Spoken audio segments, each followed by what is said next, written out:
Greetings and salutations. I am Veckoza Farzoked, Paladin of Bahamut and Sentinel Knight of the Platinum Cadre. I'm going to be telling you about how my character came to be. I tried to make this script earlier and post this yesterday, but my computer crashed 5 pages in and didn't save anything, so that's nice.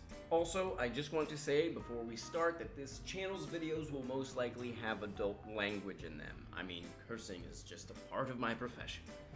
And potentially adult subjects. So, if you're under 18, you have been warned, don't go watching me with your parents if they aren't okay with it and stuff. Alrighty then, so if you watched my last video, you would have noticed that I said my character came through Dungeons & Dragons. And I know that sounds pretty odd, but trust me, it'll make sense in a minute. A long time ago back in middle school, I was introduced to the Elder Scrolls 4 Oblivion through my brother. I played that game every single day. So, one day, my brother says to me, "Hey, I know you like Oblivion, so how about you come and play D&D with me and my friends?" My brother was always 2 grades ahead of me, so at this point he was in high school while I was still in middle school. So, as anyone can tell, this was a very bad idea. But I went along with it anyway. I do want to say, by the way, that D&D has multiple editions, and this was the most recent edition that came out at the time. 3.5, or 3.5th edition. We get in the car, we go over to his friend's house, we start creating my character. Originally, I wanted to be a ranger, mainly for 2 reasons. One, he played a ranger and was always talking about how cool he was. And 2, at that time of my life, I really liked the idea of dual-wielding swords. Turns out, I couldn't be a ranger because they already had 3 rangers in the party. So we looked through the book a bit more, and my brother suggests that I play a paladin. A paladin is like a mixture between a cleric and a fighter. A cleric is like a priest who uses a mace to kill things, but mainly they are regarded as a healer of the group, and they use and are very proficient with holy magic.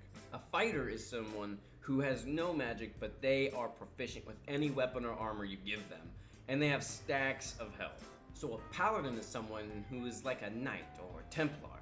They can use almost any weapon or armor. They have a very decent amount of HP and have limited healing capabilities and can cast holy magic, albeit to a lesser extent than that of the cleric.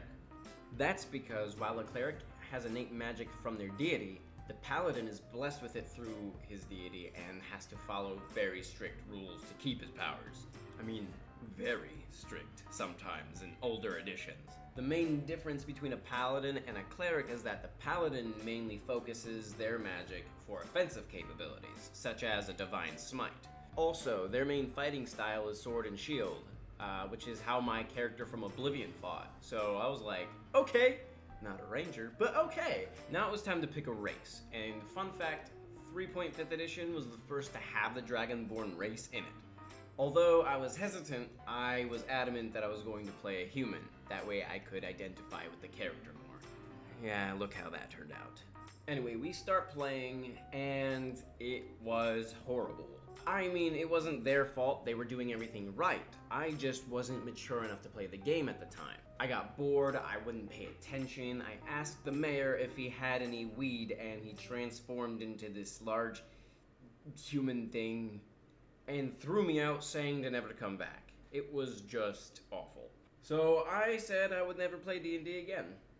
Fast forward many years, one day I join the Marine Corps, one day I get stationed with the 22nd MEU, we go on deployment. Now before deployment, I met a couple of friends that I'd play video games with, and they were all begging me to play D&D with them.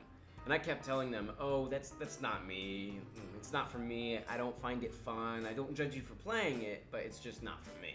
Well, lo and behold, here comes deployment. I'm not sure if you know what a MEU is, but it's MEU, Marine Expeditionary Unit. That means I get to go on a ship with the Navy and sit in the middle of the ocean as a force in readiness. So deployment rolls around and I'm on the ship and my friends are still asking me, "Hey Vec, man, just come and play D&D with us. Come on, man, come play, bro." Now, for the first month, I just kept saying no, but surprisingly, being on a ship out in the middle of nowhere with nothing to do can get you extremely bored. Eventually, I just say, "Alright, I'll fucking play, Jesus, anything to distract me, please." This time around, we were playing 5th edition, and I didn't mind picking the Dragonborn race. So I made a green Dragonborn named Veckoza, and I made him a paladin because it was the only thing I was relatively familiar with. I asked what good dragon gods were out there, and my friend told me of Bahamut, so I just said I followed Bahamut. We play a couple of sessions in the Lost Mines of Pendelver, which is a campaign that's pre-written, and eventually we come across this monster called a Nothic that basically could read my mind and find out a secret about me. So my friend asked me, the DM, the Dungeon Master, asked me to give him a secret about my past that I'm not proud of. But I didn't have any backstory for my character. I just built him, had the race, the class, and boom, there he was. So he tells me to go write one. I started writing about this guy, and I realized I really love writing when I'm not restricted on what to write. So I researched about Bahamut, I researched about Tiamat, the evil goddess, his evil counterpart, and I wrote over 3 pages of extremely detailed backstory, making him a golden dragonborn who was turned green through dark magic. I make my own version of the Platinum Cadre, a knighthood that serves Bahamut. He gets a few golden scars on his body from a dangerous fight, kind of revealing that he wasn't always green. I make my own version of the dragon language and made his last name Fajzokt, meaning fire and blade. I come back to my friend with like 3 pages in my hand, and he's like, dude, I meant like a paragraph or something. So I use Veckoza for a few campaigns, and my friends start getting mad that I'm using the same character all the time. But I'm like, we play a campaign for like 4 sessions and then start a new one because you guys get bored. I haven't even reached level 5 yet. But they still want me to use a different character, so I'm like, whatever. I start writing a narrative about Veckoza to scratch the itch of wanting to play the character. Eventually, all I'm doing is thinking about Veckoza all the time. Writing, drawing, playing, didn't matter. So I ask myself, what kind of community would allow me to be Veckoza, my character, all of the time, and not judge me at all for it? I wonder. I wonder. Well, this is just a shot in the dark here, but would it happen to be the furry fandom?